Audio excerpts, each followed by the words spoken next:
Assalamualaikum warahmatullahi wabarakatuh. Perkenalkan, saya Rama Aulatan Medi. Di video kali ini saya akan membahas tentang bencana non-sosial. Pada materinya adalah untuk menjelaskan tentang gagal teknologi, gagal modernisasi, epidemi dan wabah penyakit, serta bencana sosial seperti konflik antar kelompok dan teror. Baik, pertama saya akan menjelaskan dulu definisi dari bencana non-alam dan bencana sosial. Baik, pertama adalah dari bencana non-alam. Definisinya adalah bencana yang diakibatkan oleh peristiwa atau rangkaian peristiwa yang tidak ada hubungannya dengan alam itu sendiri.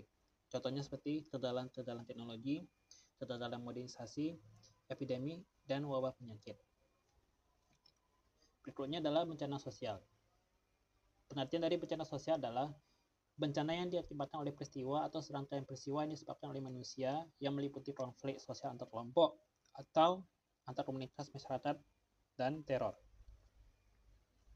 Baik, pertama saya akan menjelaskan contoh dari bencana non-alam. Yang pertama adalah kegagalan teknologi. Kegagalan teknologi adalah semua kejadian yang bencana yang disebabkan oleh kesalahan desain, yaitu baik operasi, kelalaian, dan kesengajaan manusia dalam penggunaan teknologi atau industri. Penyebab terjadinya kegagalan teknologi adalah ya ada terjadi karena kebakaran, yaitu human error, atau kegagalan atau kesalahan desain dalam keselamatan pabrik atau teknologi. Terus juga ada kesalahan prosedur pengoperasian pabrik atau teknologi, adanya kerusakan komponen, kebocorannya reaktor nuklir, terjadinya kecelakaan transportasi baik itu dari darat, laut maupun darat, terjadinya sabotase atau pembakaran akibat kerusuhan, dampak ikutan dari bencana alam seperti gempa bumi, banjir dan sebagainya. Gejala dari bencana kegagalan teknologi ini menyebabkan pencemaran baik udara, air, dan tanah. Terus juga menimbulkan korban jiwa, kerusakan bangunan, dan kerusakan lainnya. Jika bencana dalam kegagalan teknologi ini pada skala yang besar, maka ini akan mengancam kestabilan ekologi secara global. Untuk gejalanya itu sendiri bisa kejadiannya itu dalam waktu cepat, dalam hitungan jam atau detik, atau secara tiba-tiba. Terus juga ada desain pabrik atau industri yang harus dilengkapi dengan sistem monitoring dan sistem peringatan dia akan bahayanya kebakaran, kerusakan komponen, peralatan terjadinya kebakaran atau bahaya lainnya. Selanjutnya terjadinya ada pelepasan bahan-bahan pencemar yang berbahaya yang pada umumnya tidak terlalu cepat, sehingga kemungkinan untuk memberikan peringatan dan evakuasi pada pekerja itu ada.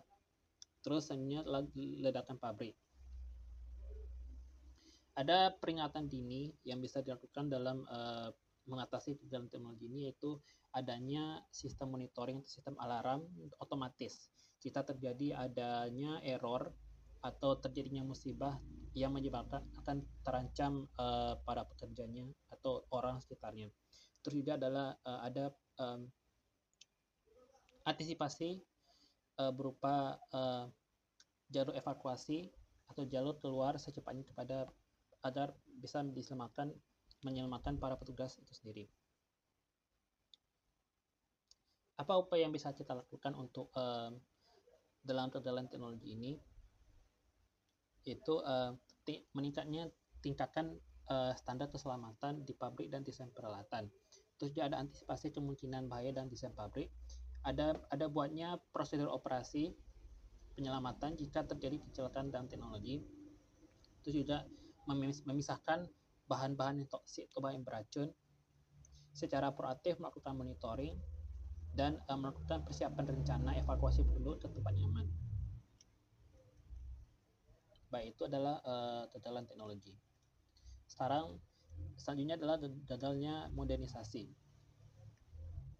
Jadi gagal modernisasi ini adalah kegagalan proses transformasi dari kehidupan bersama yang tradisional atau pramodern dalam artian teknologi secara organisasi sosial, sehingga menimbulkan ketimpangan tanah sosial masyarakat serta perubahan tata nilai dan kepribadian dalam sikap mental. Dalam proyek modernisasi apapun, perangkat lunak atau perangkat software harus bisa beradaptasi agar sesuai dengan bisnis masing-masing, bukan sebaliknya. Namun yang terjadi yang di dunia nyata adalah dunia usaha menerapkan sistem yang sepenuhnya tanpa baru menyadari perubahan bisnis drastis yang diperlukan oleh sistem teknologi ini, yang menyebabkan para karyawannya untuk beradaptasi. Modernisasi tidak hanya berdampak pada positif juga, namun juga berdampak negatif dan menimbulkan terjadi masalah-masalah sosial seperti kesenjangan sosial ekonomi, pencemaran lingkungan, kriminalitas, konsumerisme, dan terjadinya ketimpangan pada remaja. Selanjutnya adalah wabah epidemi. Jadi wabah epidemi ini adalah terjadinya kasus penyakit pada yang terjangkit pada orang tertentu atau wilayah tertentu dalam jangka waktu tertentu. Epidemi ini mengacu pada peningkatan seringkali secara tiba-tiba ketika jumlah kasus penyakit menular melebihi jumlah normal yang diperkirakan terjadi pada populasi tertentu di wilayah tertentu. Contoh epideminya adalah epidemi diare, campak, terus juga kasus malaria dan kasus demam berdarah. Dan yang paling paling umum dikenal adalah kasus pandemi COVID-19 yang terjadi pada baru-baru tahun 2020 kemarin tuh. Suatu penyakit bisa dikatakan secara epidemi apabila suatu penyakit menular ini menyebar dengan cepat ke lebih banyak orang daripada kepercayaan para ahli. Biasanya penyakit ini mempengaruhi wilayah lebih luas daripada wabah.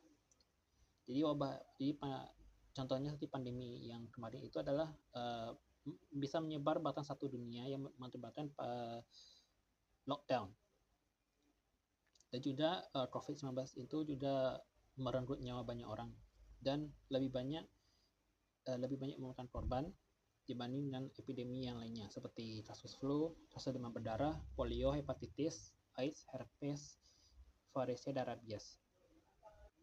Baik, selanjutnya adalah konflik kelompok. Konflik antar kelompok adalah konflik yang terjadi antara dua kelompok atau lebih dalam organisasi. Konflik ini sering terjadi pada bagian yang mempunyai interaksi kerja dengan beragam kepentingan. Contoh konflik kelompok ini adalah konflik antar supporter bola, tawuran pelajar, dan juga konflik antar politik. Penyebab dari konflik itu sendiri terjadi ketika strategi, kebijakan, dan prosedur berbenturan. Contohnya adalah ketika beberapa anggota kelompok ini mungkin menyarankan untuk mendiskusi ide-ide yang bertentangan, sementara anggota kelompok yang lainnya lebih memilih untuk memberikan suara kepada ide-ide yang bertentangan tersebut. Baik, selanjutnya adalah teror. Teror ini mengacu pada suatu kondisi takut yang nyata, perasaan luar biasa akan bahaya yang mungkin terjadi.